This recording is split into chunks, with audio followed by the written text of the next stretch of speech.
provides incentive to you? And do those same things encourage the people you lead? And then as part of this question too, although we can make it a separate question, how do you groom others for leadership? And some of you have already discussed your desires to develop people, so. I have to say passion. And I think that's so appropriate because we're talking about passion to profit today. For me, passion is really what helps to keep me focused. It's what helps to keep me inspired. It's what helps to keep me present in what I'm doing now because I know where I'm going. And so I think passion and vision mixed together. And then when it comes to helping to groom other people in terms of leadership, the same thing. I think it's important to ask somebody what it is that they want out of their life, you know, when they're in the hiring process. Mm-hmm. Because if I understand what you're passionate about, then I can position you properly where you're gifted and where you're talented and where you're going to help things grow. And if you're passionate and you're working hard and you have buy-in, creating buy-in, then you're going to make everything go so much easier. And then if I don't have to think about a certain segment of my business because I know that you love it, you are just as committed to it as if it were your own because you're passionate, you're where your gifts are, and you have buy-in, it feels like it's a part of you as well, not just a job, then I'm growing, you're growing, and you know that person may not stay forever because their passion might become bigger than where they're able to be. But at the end of the day, that's what I'm in this for, is to give opportunities to other people. So that's what helps me, and that's what helps me help other people become leaders in their space. You're a big believer in determining the internal motivations of people and then aligning that with what you can provide them. And if they don't have those internal motivations, what do you end up doing? I'll pass their resume on.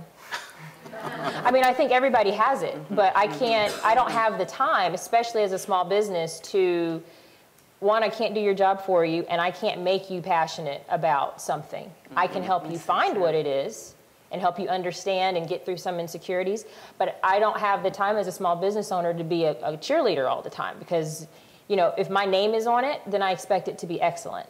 Mm-hmm. So, and I probably wouldn't pass it along unless it was to a competitor.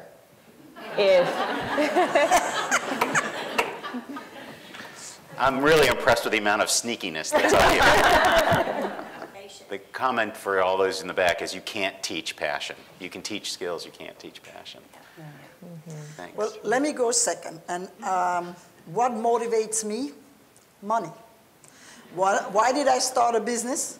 Because I wanted to make money. It's plain as simple as that. And I think earlier on somebody said that it's nothing to be ashamed to say that the business is to make money. And I have always said that to be looking towards profit, money by itself is not good nor evil. It's what you do with the money that makes it good or evil. And when I started my business, I came from a background that there was never any money. And I said, well, by golly day, I'm going to have money. And when I started my business, my goal was to be a millionaire by the time I was 40. I did not quite make it, but I eventually made it. So my motivation was always to be able to be successful in the business so that I would eventually be able to have the financial wherewithal that I didn't have when I was growing up. That was my motivator, and to a certain degree that still motivates me. I want to build my mansion. That's my next goal. Now, what motivates other people? I also learned that not everybody is motivated by the same thing, and financial reward is not necessarily the most important thing to a lot of the people that work for me or work with me.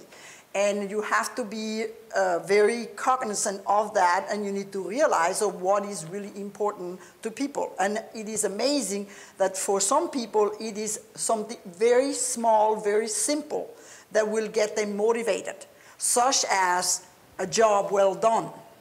Thank you for helping me out. I appreciate what you did. Maybe a day off to go and be with your daughter or son at the school. Things that are more personal rather than financial. So I think you need to figure out what motivates the different people. Sometimes it is give them a very difficult challenge. How do they go? Maybe something that you never expected somebody to be able to do. Maybe you never gave them the opportunity to even try. and ask them, would you be willing to do something more difficult? So I think what motivates people is very different from one person to another. And as the owner of a small business, you need to be able to figure out what motivates all you different people so that they will come together and be happy. Because if they're not happy, they are not going to do well in their job. Well, I want to challenge you personally on the money thing. Because my guess is you're motivated by more than just money. Yes, I am. But the reason I started my business was money. But then why didn't you start a really high margin business like selling illegal products? Because I also believe that you stick what you know. And I didn't have any knowledge whatsoever. Of drugs.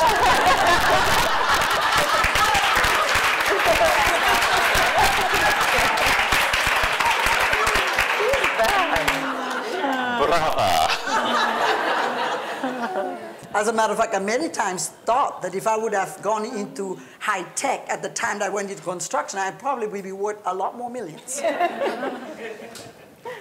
I was motivated. I think I was sort of born to be a teacher, and I knew that early on. And I didn't have a huge vision in terms of the size of my company. But what I wanted to do was to create a consulting firm that really made a difference in people's lives, so that they could be more clear about why they were here on Earth and what they were supposed to be doing. And we do it through assessment instruments, and we have our different ways of gathering data. But that only starts the conversation, and I agree with everyone up here that you have to know individually what motivates folks. And we have general studies about happiness, what creates happiness. And actually, money can buy happiness, but it's only up to $75,000. And after $75,000, you don't really get any happier, according to all the happiness studies. You may feel like your life is going Some of us better. are up here.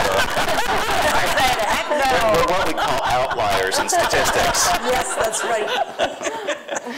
But ultimately, what they found in just about every happiness study, they've done a lot lately because people haven't been too happy, is building community. That whether you're building community at business or in your department or with your company or in your college or school or in your family, that it's those connections that ultimately are sustainable and long-lasting. I think that this is, for me, it draws from the resources I have internally the most to motivate people, to encourage people to lead. I remember that I would feel threatened in the beginning with the people in my own company if they stood out or stated their opinion, and I would be like, you have no opinion, And I mean, that's where I've come from. I mean, I've come a long way, and now I want people's opinions. I want to hear what they have to say. So that's very exciting that I'm interested, and I'm really, I want to be a part of what, they want to contribute. So again, I think fear plays a part for me, that if I could create a space that they're not afraid, that then I could support them in rising up to be leaders. I still have a lot to learn from that. So I feel like I'm just in that journey in the beginning where I'm going to create real leaders in my organization, and then my greatest gift is going to be to let go, to really let go. Like what Janet was such a great speaker and talked about what she then created for her team strategically. I'm like, I cannot even imagine that I would not worry about that. And so I have to get to that place myself. And then the incentive for that, for me to do that, why I would even want to do that is my freedom. Because yes, as much as I've given this my life, it's my baby, I still want my freedom back.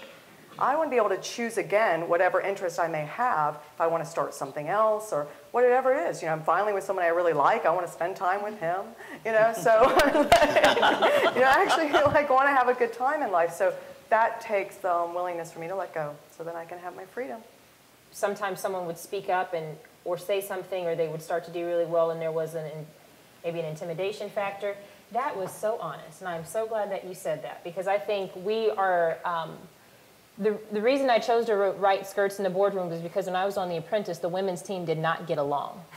We lost every single task as a women's team, not because we weren't more talented, it was because we wouldn't get along.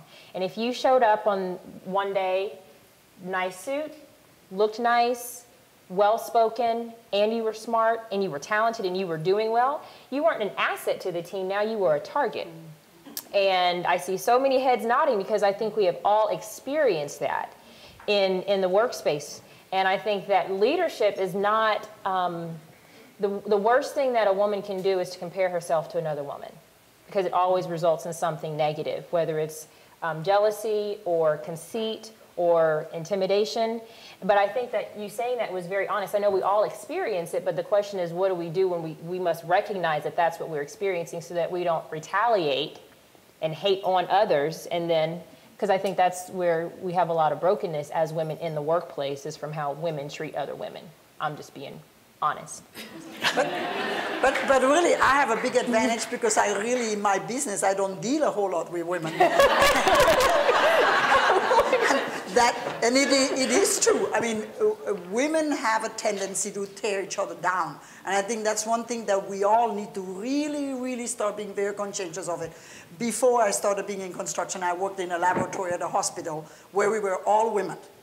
And believe me, I heard a lot of very nasty things said about me when people didn't know I was listening. And it is something that we need to start to be very self-conscious about it, that instead of tearing each other down, we need to start building each other. I have a very dear friend. The woman is 80 years old. I've known her for at least 30-some years. And the one thing I admire the most about her is that she will never engage in gossip. I have never heard her say anything negative about anybody else. If I could ever get to the point where I can do that, I would be very proud of myself.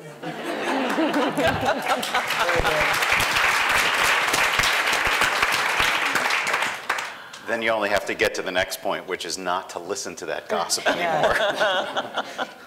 Well, my company was mostly women. I just hired 2 men. It's been very difficult having them there. And they don't gossip, they don't tear people down.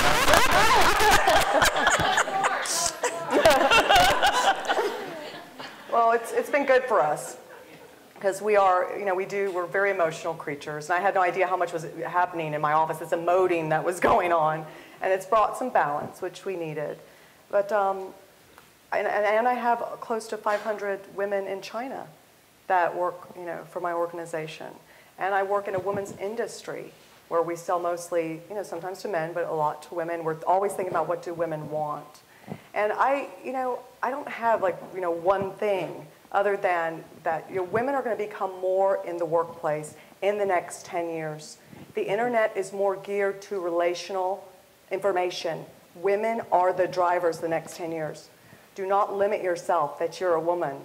My mother, thank God for her, the one thing she gave me was, it doesn't matter that you're a woman. You can do anything. So that we limit ourselves just because male, female doesn't matter. We're talking to another human being no matter what when we go and you're looking for a job or whatever you're going to be doing. But I never felt like I could do less. Sometimes I want to do less. I think men should do more, the physical work, or my husband should take out the trash. I kind of want that, I don't want to do everything. But I hope that answers on some general way, philosophically, that, to empower yourself. And there is no limits right now. I think for the next 10 years, there are going to be more women millionaires than ever. So. I don't know if you all had spent time in corporate America before making the leap. No. I was at a large law firm, a great law firm, one of the biggest here in Atlanta, and I found as a woman of color that my experience going through the recruiting process was a little bit different once I got there and got to work, because I was taken to lunch for breakfast, lunch, and dinner, and you had all these great fancy things that were happening during the recruiting process. But then when work started, when the real job started, I would get on the elevator, and the people who had taken me to lunch in the summer wouldn't even say hello. And so I noticed the culture was different, and then I had to find a group of people to fit in with. There was, I think that retention issues for women is a huge issue for a lot of corporations. And I think retention for individuals of color is still a very big challenge because of cultural differences. So I think, to answer your question, that has influenced me in 2 regards. One, I utilize those experiences when we do our corporate trainings on diversity, to be honest with what it takes to keep someone like me or someone like you, and what sacrifices or what changes in culture at the top are going to happen. I've done trainings for Boeing, for Nike's, for some very big companies, and you would be surprised at how small their diversity departments are. So creating a commitment to diversity and inclusion, and also not looking down on opinions that you don't think are valued. Because I was young. I was told that I wasn't senior enough to be able to start a sports practice, so I left and I started my own. And the first law firm that I had to go against where the other side was represented was the firm that I was formerly employed by. Did you win? Absolutely. Good for you. I do detect the source of your passion.